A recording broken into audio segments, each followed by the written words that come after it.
আপনারা প্রকৃতিতে প্রায়ই দেখে থাকবেন সাপ আর বেজির নাটকীয় লড়াই। সেই লড়াইয়ে বেজি সাপকে রুখে দিতে পারে। কিন্তু আপনি কি জানেন আরও একটি প্রাণী আছে যে কিনা সাপের বিরুদ্ধে লড়াই করে প্রকৃতিতে আজও টিকে আছে? প্রাণীটির নাম হলো মিরক্যাট। মিরক্যাটদের সাপ প্রতিরোধের ভূমিকা শুধু তাদের বেঁচে থাকার কৌশল নয়, বরং এটি আফ্রিকার মরুভূমি অঞ্চলে পরিবেশের ভারসাম্য রক্ষার একটি গুরুত্বপূর্ণ অংশ। তারা ছোট হলেও দলবদ্ধভাবে বসবাস করে। একক মিরক্যাট কোনোদিনই সাপের বিরুদ্ধে লাগতে যায় না। বেশিরভাগ ক্ষেত্রে আফ্রিকান স্পিটিং কুবরা বা ক্যাপ কুবরা মিরক্যাটদের প্রতিদ্বন্দ্বী হিসেবে দেখা যায়। যেমন আপনারা ভিডিওতে দেখতে পাচ্ছেন, একটি ক্যাপ কুবরা মিরক্যাটদের সাথে যুদ্ধে লিপ্ত হচ্ছে।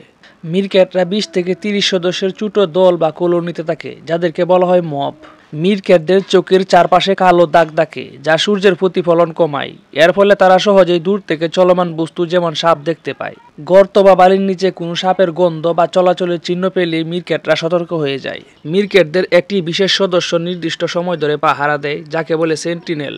সেন্টিনেল উচ্চ শব্দ করে সতর্ক সংকেত দেয়। ভিন্ন ভিন্ন শত্রুর জন্য ভিন্ন ভিন্ন সতর্ক সংকেত দিয়ে থাকে। সাপ দেখা মাত্র গোটা দল গর্তে লুকিয়ে পড়ে বা প্রতিরোধমূলক ব্যবস্থা গ্রহণ করে। মিরক্যাটরা কখনো একা সাপের মুখোমুখি হয় না, বরং তারা দলবদ্ধভাবে সাপকে ঘিরে ফেলে।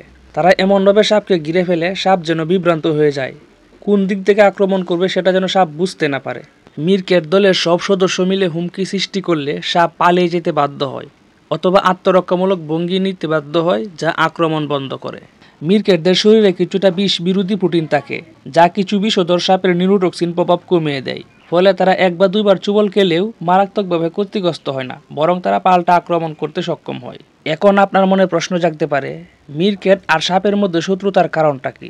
তার কারণ হলো মিরক্যাট সাপ খায় আর সাপ মিরক্যাট ছানাকে শিকার করে। এই খাদ্যচক্রের দ্বন্দ্ব থেকেই তাদের মধ্যে শত্রুতার জন্ম নিয়েছে।